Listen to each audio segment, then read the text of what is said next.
দিচ্ছি ভাই। মালয়েশিয়ায় ক্লাস 10 পাস একটা ছেলে ইমামতি করতে পারে। মালয়েশিয়ার ক্লাস 10 পাস করা একটা ছেলে ইমামতি করতে পারে। সে কোনো মাদ্রাসায় পড়ে নাই, স্কুলেই শিখেছে। কোথায়? স্কুলে।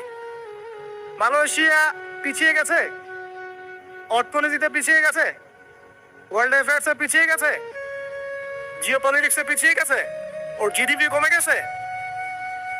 আর কিভাবে বুঝাবো বলেন? আর কিভাবে বুঝাবো? 2 নম্বর পথ, এই দুটো বলে শেষ করছি ভাই। 2 নম্বর পথ হচ্ছে, যদি এরকম কোনো উদ্যোগ না নেওয়া হয় তাহলে মাদ্রাসা শিক্ষায় যা চলছে এখানেই আমাদের সংযুক্ত থাকা এবং ছেলে মেয়েদেরকে এখানে সংযুক্ত রাখা। তবে এই শিক্ষায় একটা জিনিসকে সংশোধন করা দরকার, সেটা হলো যুগোপযোগী জেনারেল শিক্ষাগুলোকে ঢোকানো দরকার।